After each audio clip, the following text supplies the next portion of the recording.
Good morning વિદ્યાર્થી મિત્રો. ધોરણ 9 વિષય સામાજિક વિજ્ઞાન પ્રકરણ 13 ભારત સ્થાન ભૂસ્તરીય રચના અને ભૂપૃષ્ઠ 1 એમાં છેલ્લે આપણે વિશ્વમાં ભારતનું સ્થાન કદ અને પ્રમાણ સમયની રેખા વિશે ચર્ચા કરી ચૂક્યા. તો હવે ભારતનો વિસ્તાર અને ભારતનું વ્યૂહાત્મક સ્થાન એના વિશે ચર્ચા કરશું.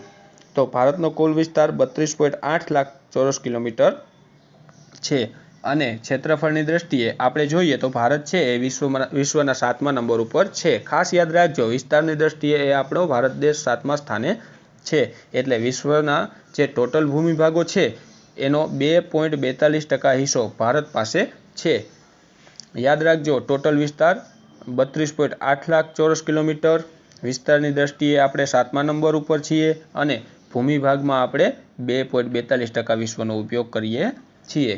હવે આ 7મો નંબર ભારત દેશનો છે, તો આપણી આગળના કોણ કોણ છે? તો પહેલું સૌથી મોટો છે તે છે રશિયા, પછી આવે છે કેનેડા, યુએસ, ચીન, બ્રાઝિલ, 6ઠા નંબરે ઓસ્ટ્રેલિયા અને 7મો આપણો ભારત દેશ છે.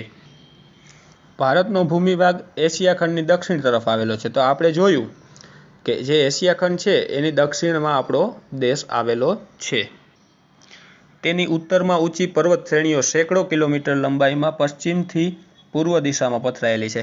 તો જે આ ચિત્ર છે એમાં આપણે જોઈએ છીએ કે આપણે ઉત્તર એટલે કે આપણા દેશની ઉપરનો ભાગ, જે ઉપરનો ભાગ છે ત્યાં ઊંચી પર્વત શ્રેણીઓ સેંકડો કિલોમીટર લંબાઈમાં પશ્ચિમથી પૂર્વ દિશામાં પથરાયેલી છે. પશ્ચિમથી પૂર્વ દિશામાં એટલે કે ઉત્તર બાજુ, ઉત્તર એટલે કે ઉપરની સાઈડ, પશ્ચિમથી પૂર્વ એટલે કે બંને બાજુ તરફ સેંકડો કિલોમીટરમાં પથરાયેલી છે. તેના કારણે તિબેટ અને ચીન સાથે આવન જાવન કેવળ ઊંચાઈએ આવેલા પર્વતીય ઘાટ મારફતે જ શક્ય છે. તો જે આપણે ચિત્રમાં જોઈએ તિબેટ અને ચીન છે એ આપણા ઉત્તરની સરહદે લાગુ પડે છે. તો એની સાથે આપણે આવન જાવનનો વ્યવહાર કરવો હોય તો એ શક્ય શેનાથી છે? તો કે પર્વતીય ઘાટ મારફતે જ શક્ય છે. બાકી કોઈ રસ્તો ત્યાં છે નહીં, કેમ કે ત્યાં સેંકડો કિલોમીટર લાંબા પર્વતોની હારમાળા છે. દક્ષિણમાં ભારતીય દ્વીપકલ્પની, પૂર્વમાં બંગાળની ખાડી.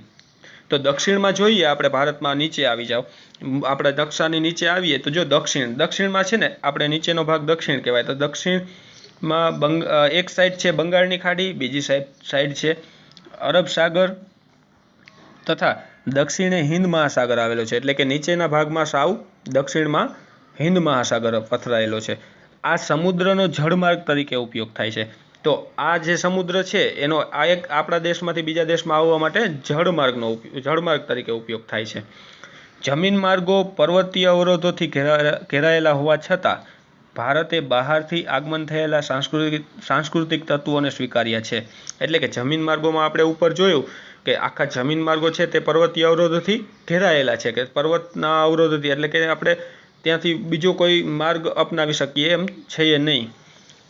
તેમ છતાં બહારથી આગમન થયેલા સાંસ્કૃતિક તત્વોને સ્વીકાર્યા છે, કે તેમ છતાં આપણે બહારથી જે બીજા દેશમાંથી વ્યક્તિઓ આવે છે તેને આપણે આપણા દેશે સ્વીકાર્યા છે અને તેઓ ભારતીય સમાજમાં ભળી ગયા છે અને તે આપણા દેશમાં આપણા સમાજમાં ભળી ગયા છે.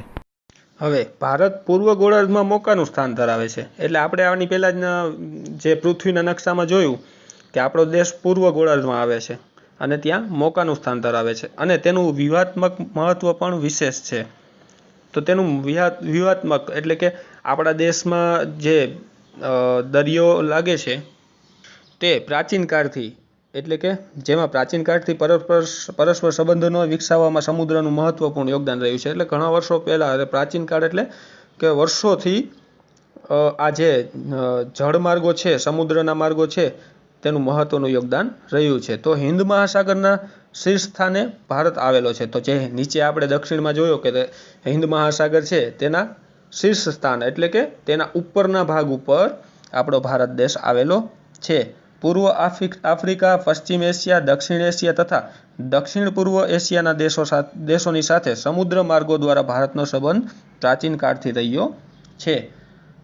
એટલે કે જો આપણે આમાં જોઈએ તો કે આપણો દેશને છે ને હિન્દ મહાસાગર એક મોટો તટીય વિસ્તાર લાગુ પડે છે હિન્દ મહાસાગરનો. તો તેના કારણે પૂર્વ આફ્રિકા, પશ્ચિમ એશિયા, દક્ષિણ એશિયા તથા દક્ષિણ પૂર્વ એશિયાના દેશો, તો એ બધા દેશોનું સાથે આપણે જે સમુદ્ર માર્ગો એટલે કે જળમાર્ગો દ્વારા ભારતનો સંબંધ વર્ષોથી ચાલતો આવ્યો છે. પરિણામે ભારતે આ દેશ સાથે ઘનિષ્ઠ સાંસ્કૃતિક અને વ્યાપારિક સંબંધો પોતાના વિશિષ્ટ સ્થાનના કારણે વિકસાવ્યા છે. તો આના પરિણામે એટલે કે આનું પરિણામે આપણે ભારત દેશે જે આ તટીય વિસ્તારોના જે દેશો છે હિન્દ મહાસાગરના, તેની સાથે ઘનિષ્ઠ સાંસ્કૃતિક અને વ્યાપારિક આવન જાવન માટે, વ્યાપાર માટે તેનો સંબંધ છે તે વિકસાવ્યો છે. હિન્દ મહાસાગરમાં કોઈ પણ દેશની તટીય સીમા ભારત જેવી નથી. એટલે કે જે હિન્દ મહાસાગર છે તેમાં બીજા કોઈ દેશોને એટલી બધી તટીય સીમા નથી લાગતી જેટલી ભારતને લાગે છે. એટલે ભારત છે એને હિન્દ મહાસાગરની વધારે પડતી તટીય સીમા લાગે છે. આપણે જોઈ શકીએ છીએ કે અહીંયા આપણે નીચેના ભાગમાં હિન્દ મહાસાગરને દક્ષિણનો પૂરેપૂરો ભાગ, આ બાજુ છે તો બંગાળની ખાડી, આ બાજુ અરબ સાગરની નીચે હિન્દ મહાસાગર, તો એ હિન્દ મહાસાગર આપણા દેશને તટીય સીમા સૌથી વધારે લાગે છે બીજા દેશો કરતાં. ભારતના આ મહત્વના સ્થાનને કારણે મહાસાગરનું નામ એટલે કે હિન્દ મહાસાગર તેના નામ પરથી રાખવામાં આવ્યું છે. આટલું બધું આપણે તટીય સીમા લાગે છે આ હિન્દ મહાસાગરની, એટલે હિન્દ મહાસાગર નામ જ આપણા દેશ ઉપરથી પાડવામાં આવ્યું છે કે જે મહાસાગરનું નામ એટલે કે હિન્દ મહાસાગર એટલે કે આપણા હિન્દુસ્તાન, આપણે ભારતને હિન્દુસ્તાન કહીએ છીએ તો હિન્દુસ્તાનના નામ હિન્દ મહાસાગર નામ આપવામાં આવેલ છે. આંતરરાષ્ટ્રીય એટલે આપણા દેશ સિવાય અન્ય દુનિયાના દેશો સાથે થતો વ્યવહાર, તો એમાં પણ આપણા ભારત દેશનું સ્થાન મહત્વનું છે. ઈસવીસન 1869માં સુએઝ નહેર શરૂ થવાથી ભારત અને યુરોપ વચ્ચેનું અંતર આશરે 7000 કિલોમીટર ઘટી ગયું છે.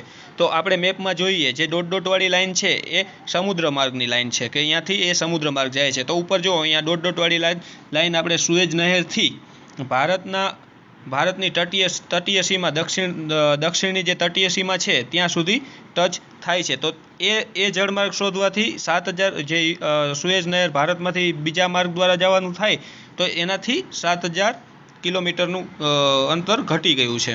પૂર્વ તથા દક્ષિણ પૂર્વ એશિયા અને ઓસ્ટ્રેલિયાથી આફ્રિકા તથા યુરોપને સાંકળતા એટલે કે જોડતા જળમાર્ગો હિન્દ મહાસાગર થઈને જાય છે.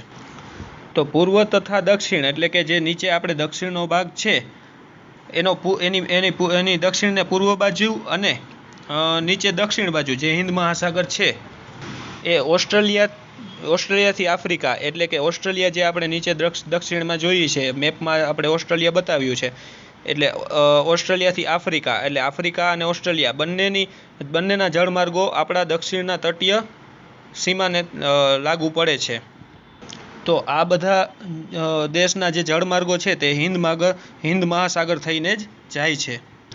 દક્ષિણ આફ્રિકા થઈને આવતો જળમાર્ગ તથા સુએઝ જળમાર્ગ ભારત પાસેથી પસાર થાય છે. તો મેપમાં આપણે જોઈએ કે સુએઝ નહેરથી જે સળંગ ડોટવાળી લાઈન આવે છે એ સુએઝ નહેરથી સીધી દક્ષિણ આફ્રિકા તરફ નીચે જાય છે અને એ ભારતના તટીય સીમા થઈને જ જાય છે. અને એ જ માર્ગ દ્વારા ઇન્ડોનેશિયાની મલાક્કા સામુદ્રધુની થઈને પેસિફિક મહાસાગર પસાર કરીને કેનેડા તથા યુએસ પહોંચી શકાય છે. તો એ જ આપણે જળમાર્ગ જોઈએ. કયો જળમાર્ગ? તો મેપમાં આપણે સુએઝ નહેરથી દક્ષિણ આફ્રિકાની જે સળંગ લઈ તો એની સાથે વચ્ચે ઇન્ડોનેશિયાના મલાક્કા સામુદ્રધુની થઈને પેસિફિક મહાસાગર પસાર. પેસિફિક મહાસાગર આપણે ઉપર અહીંયા મેપમાં બતાવ્યો છે. તો એ જળમાર્ગ અહીંયાથી પેસિફિક મહાસાગર પસાર કરીને કેનેડા તથા યુએસ પણ પહોંચી શકાય છે. ભારતનો સંપર્ક વિશ્વના અનેક દેશો સાથે સદીઓથી છે. એટલે કે આપણા દેશનો સંપર્ક છે એ આજકાલનો નથી, આ તો વર્ષો જૂનો છે. એ સંપર્ક જે વર્ષો જૂનો બીજા દેશો સાથે અનેક દેશો સાથે છે. વસ્તુઓ અને વિચારોનું આદાન પ્રદાન પ્રાચીન કાળથી થઈ રહ્યું છે.